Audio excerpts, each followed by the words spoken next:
We are having gyros for dinner. Hero, gyro, wherever you come from, however you want to say it.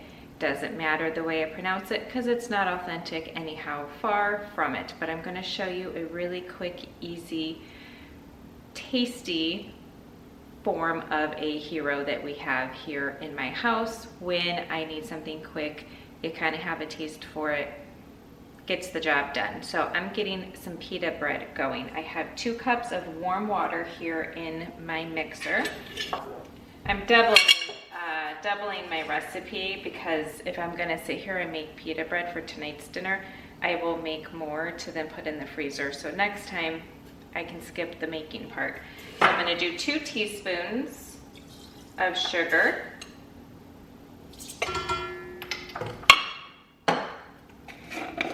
4½ teaspoons of yeast.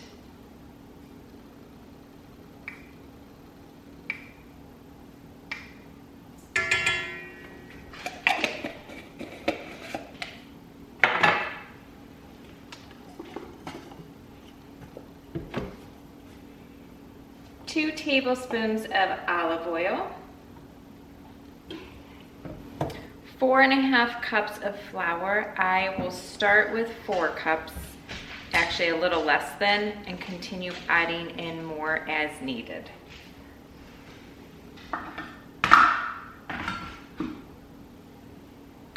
Okay, the dough is soft, not super sticky. It's a little tacky, but it's soft, it's incorporated. I'm just gonna cover it, come back to it in about 40 minutes, give or take, when we're ready for it.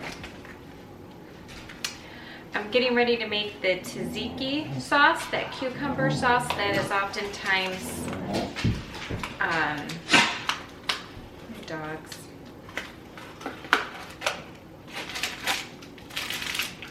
You think of when you're making gyros. I got these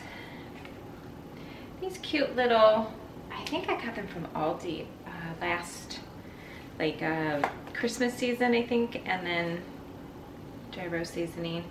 You can of course use individual seasonings to make anything, but since I happen to have these on hand, figured I'd finally use them. So I grated some cucumber here.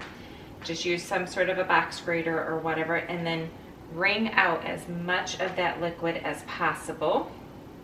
And then we're gonna put the cucumber pulp here in our bowl.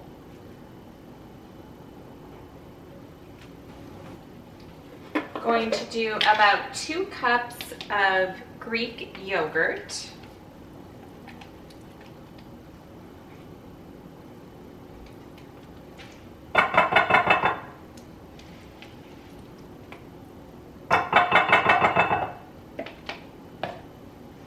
Splash of lemon juice.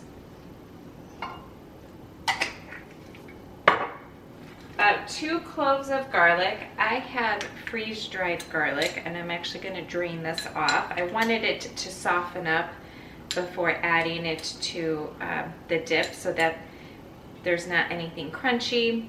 It isn't going to be sitting aside as long as I would want it to ensure the yogurt and moisture in the dip softens it all up. So I just did that ahead of time. Dill, oregano, and peppermint are the typical seasonings found in a tzatziki sauce, which I am assuming is what is in here.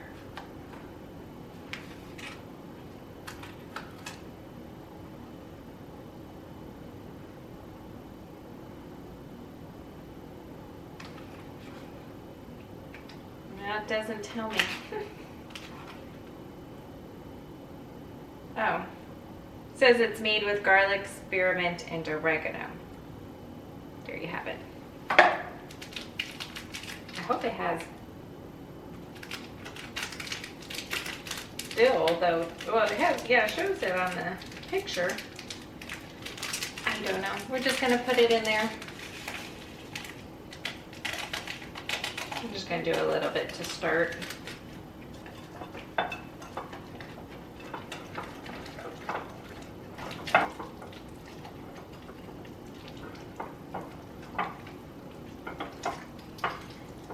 summer, I will be growing all of those herbs fresh, which makes it all the more better. We know that, but I am excited because this summer I do plan to make not a huge batch, but a rather decent sized batch of this tzatziki sauce, and I'm going to freeze dry it to see how that turns out, which is just another great way to preserve your cucumber harvest. So I'm excited about that. I do have freeze-dried cucumbers, a very small jar, because I've been wanting to test out a few things.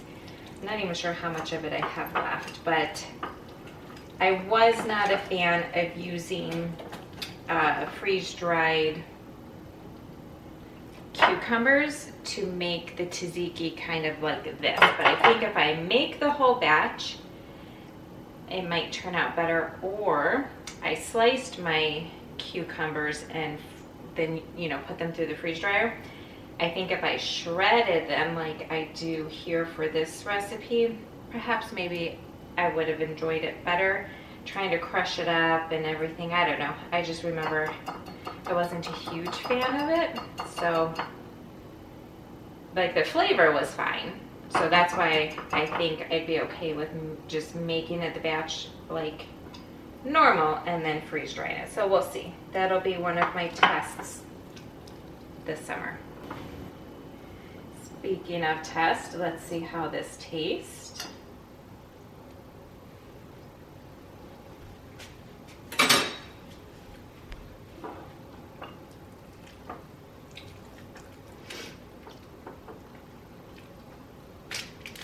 Pretty good. And then a little bit more seasoning.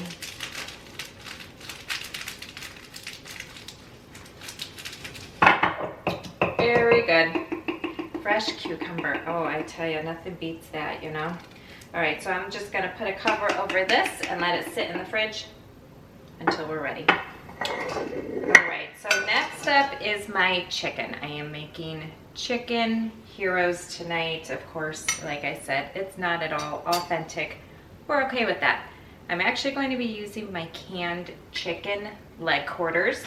I had other different types of chicken to choose from, but the only chicken breast that I have that's home canned, which is the ones I'm trying to work through, is seasoned for something different. And I probably could have used that, but I thought these are a little bit older as well, so I want to get those used up.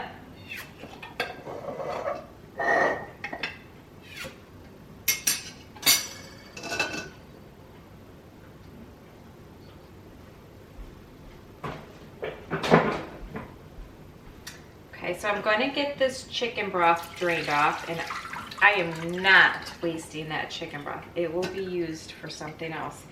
That chicken broth is so rich in flavor and nutrition. I'm surprised my dogs aren't at my feet right now. Okay, the plate, because I'm going to bring you down. I know a lot of people are curious what the inside of this jar contains, especially when you can your chicken with the bone in, which is my absolute favorite way to can chicken. I'm not a huge fan of canned chicken breast. There's a time and place for it, so I do can it that way, but the bulk of my chicken, that shelf, is usually 3/4 a bone-in dark meat chicken of some sort, and then the other quarter is chicken breast. So inside that jar, you can see the different bones. Now, when you really want to work with clean hands always when you're in the kitchen, this is also why when we're doing bone-in chicken, you want to use a wide mouth jar. It makes it easier to get things in and out. We could just dump it and that will likely work, but there's always a little bit of broth remaining. So I'll see what I can do. Okay, so here is a drumstick and it just falls off, but watch this. It's so tender that you can just break apart the bones like that. And you just want to go through and make sure you're getting the parts of the chicken that you're going to eat regardless of how it's been cooked, or in this case canned. There's really teeny tiny bones that just break apart and smush down. That is wonderful, wonderful bone meal. I'm gonna go wash my hands because it's kind of gritty. Your dogs would enjoy it. It would be safe for them to eat. Of course, I am not a vet, so you might need to ask your vet first. My dogs enjoy the bones as a treat every now and again. They absolutely love it.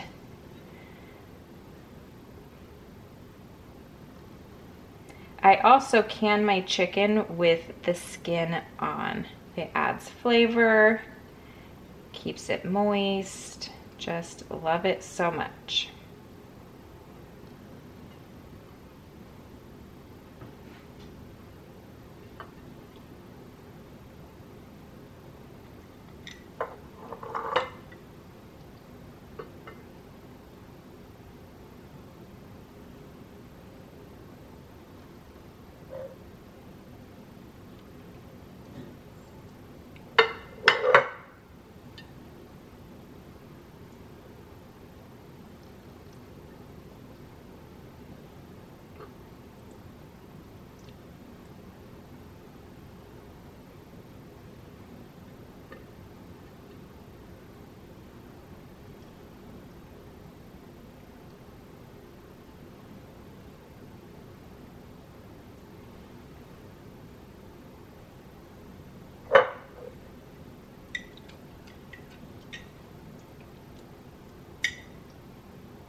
Okay, so I've got my meat here in my skillet, and then again with just my seasoning, I'm gonna go ahead and get my seasoning blend over top of my chicken using just probably a portion of this. I reserved my chicken broth for many, many things, including adding some here just in case. I don't want anything to dry out, and I just kind of want it to be on a low simmer to kind of heat through, so that when dinner time comes around, of course, it's hot, because we don't need to actually cook that chicken.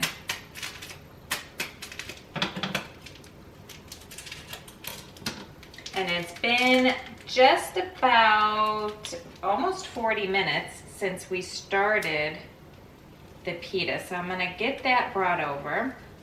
And we're gonna start with that. Taste it as it warms through to see if I need any more. And get my pita brought over and a skillet on top of my stove so we can get those started.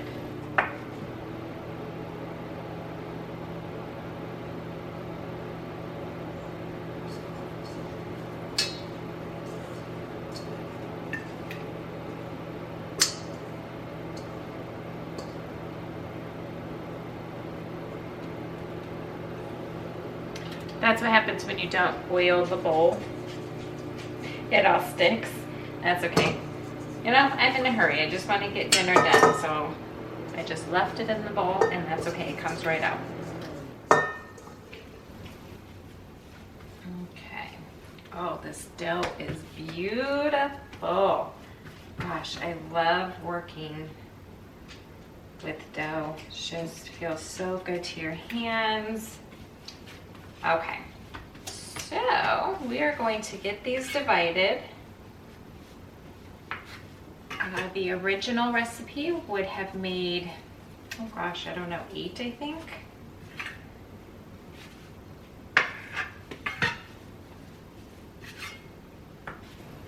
Okay, so I'm just going to kind of pull these and stretch them.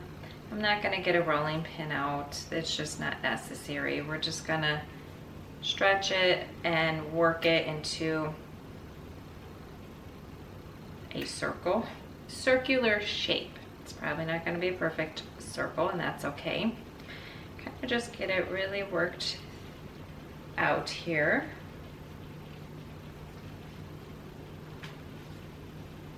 If you want them bigger, of course you can make them bigger. I mean, that's really the blessing of making things yourself. You can adapt it to whatever you want.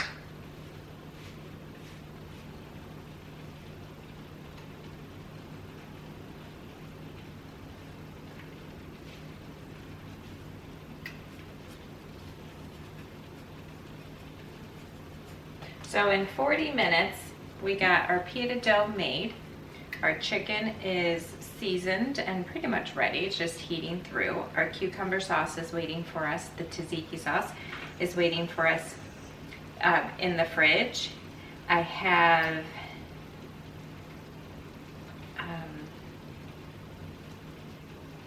feta cheese.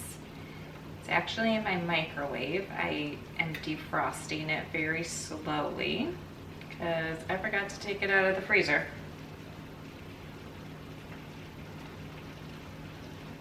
I have a little bit of lettuce left over from a salad a couple days ago, a red onion, some Kalamata olives. We don't have tomato. I just rarely buy tomatoes from the grocery store. They don't taste good to me. I just don't even bother. But of course, if you want tomatoes, you can have tomatoes. 2 minutes roughly per side is what we're looking for.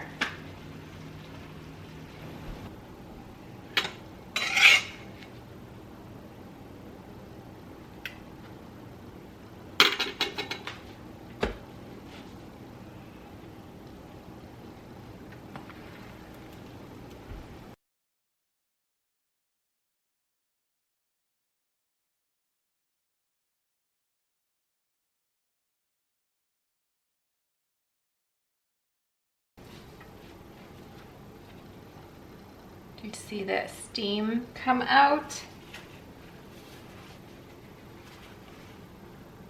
Oh, I love this basket warmer. Let's get dinner plated up.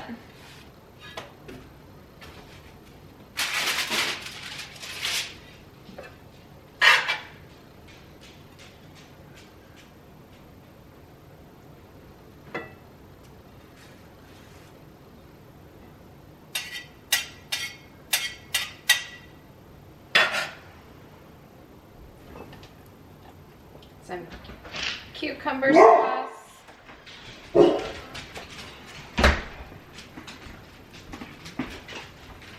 Some onion. Lettuce.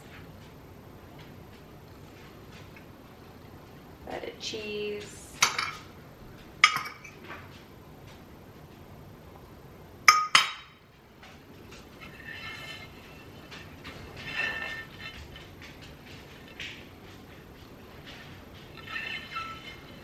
And that's dinner.